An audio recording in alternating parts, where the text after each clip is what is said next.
السلام علیکم بچے، امید ہے آپ خیریت سے ہوں گے۔ ہمارا میسکولر سسٹم اسکیلٹل سسٹم کمپلیٹ ہوا کل۔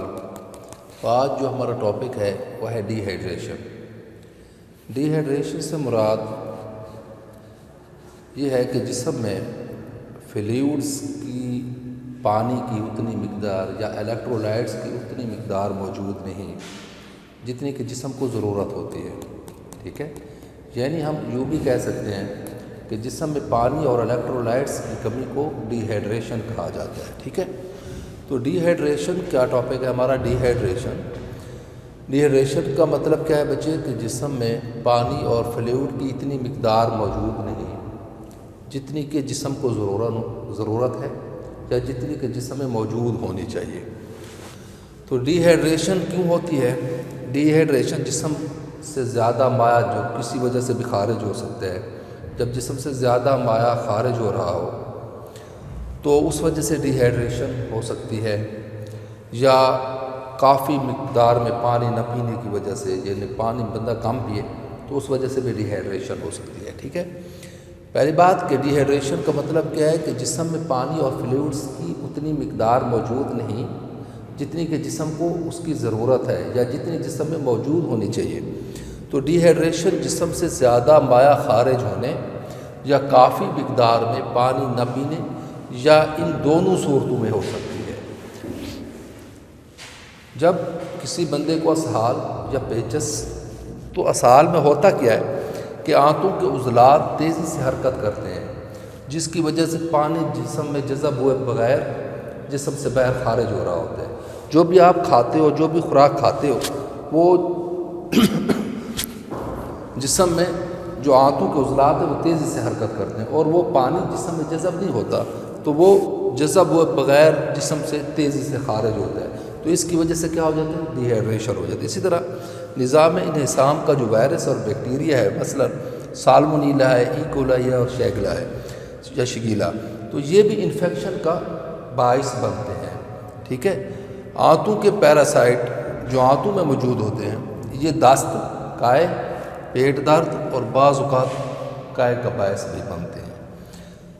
جو چھوٹے بچے ہوتے ہیں، شیر خوار بچے اور بوڑھے لوگ جو ہوتے ہیں، یا بیمار لوگ جن میں قوت مدافعت پہلے ہی برے درجے پر ہوتی ہے یا ان کی امیونٹی پہلے ہی برے درجے پر ہوتی ہے، تو ان کو ڈی ہائیڈریشن سے زیادہ خطرہ ہوتا ہے۔ تو شدید ڈی ہائیڈریشن جو ہے وہ زندگی کے لیے خطرناک ایمرجنسی ہوتی ہے۔ کیا سمجھے کہ ڈی ہائیڈریشن بیسیکلی کیا ہے بچے؟ کہ ڈی ہائیڈریشن سے مراد کہ جسم میں پانی اور الیکٹرولائٹس کی اتنی مقدار موجود نہیں جتنی کہ ہونی چاہیے، ٹھیک ہے۔ ہوتا کیا ہے کہ جو بھی خوراک آپ کھا رہے ہوتے ہو، اسہال کی صورت میں جسم میں جب آنتیں زیادہ تیزی سے حرکت کرتی ہیں تو پانی جذب ہوئے بغیر جسم سے خارج ہو جاتے ہیں، تو اس وجہ سے جسم میں ڈی ہائیڈریشن ہو جاتی ہے۔ تو ٹائپس کتنی ہیں؟ 3 types of D hydration. D hydration کی 3 اقسام ہیں۔ سب سے پہلے ہائپوٹونک ڈی ہائیڈریشن، ٹھیک ہے۔ یہ ڈی ہائیڈریشن کی وہ قسم ہے جس میں انیشلی یا بیسیکلی الیکٹرولائٹس کی کمی ہو جاتی ہے۔ الیکٹرولائٹس سے مراد کیا ہوتا ہے؟ سوڈیم اور پوٹاشیم۔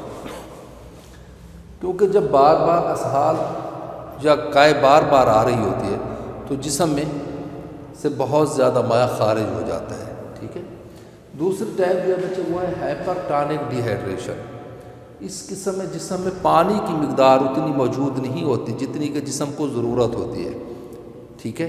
اس میں یعنی اس قسم میں جسم میں پانی کی کمی ہو جاتی ہے، اور اس قسم میں جسم میں الیکٹرولائٹس کی کمی، یعنی ہائپوٹونک میں الیکٹرولائٹس کی کمی ہو جاتی ہے اور ہائپرٹونک میں پانی کی کمی ہو جاتی ہے۔ تیسری ٹائپ ہے isotonic D hydration. Isotonic D hydration میں پانی اور الیکٹرولائٹس دونوں کی مقدار کم ہو جاتی ہے، ٹھیک ہے۔ اور انسانوں میں زیادہ تر یہی آئسوٹونک ڈی ہائیڈریشن ہی دیکھنے میں آئی ہے۔ ڈی ہائیڈریشن کی وجوہات کیا ہو سکتی ہیں بچے؟ جسم سے جب بہت زیادہ مائع خارج ہو رہا ہوتا ہے تو ڈی ہائیڈریشن ہو جاتی ہے۔ اسی طرح بار بار قائے کا آنا، اس سے بھی ڈی ہائیڈریشن ہو جاتی ہے۔ بار بار دست یا اسہال کا آنا ڈی ہائیڈریشن کا باعث بنتے ہیں۔ اگر بہت زیادہ پیشاب ہے تو زیادہ پیشاب، بار بار پیشاب آنے سے بھی ڈی ہائیڈریشن ہو جاتی ہے۔ اور اسی طرح اگر باکثرت پسینہ ہے تو یہ بھی ڈی ہائیڈریشن کا باعث ہے، اور بخار کی صورت میں بھی ڈی ہائیڈریشن ہو سکتی ہے۔ علامات کیا ہیں؟ ڈی ہائیڈریشن کے علامات: منہ خشک ہو جائے گا بچے، اور پیشاب کم آئے گا یا پیشاب بالکل نہیں آئے گا، اسی طرح آنسو نہیں آئیں گے، اور آنکھیں دھنسی ہوئی معلوم ہوتی ہیں، پیشاب گہرا، گاڑھا اور پیلے رنگ کا آئے گا۔ شیرخوار بچے کی یہ جو سامنے والی نرم جگہ ہوتی ہے تالو والی، یہ نیچے بیٹھ جائے گی، تو یہ علامات ہیں۔ اور اسی طرح جلد کی لچک کا کم ہو جانا، یہ بھی ڈی ہائیڈریشن کی علامت ہے، جلد کی لچک کا کم ہو جانا۔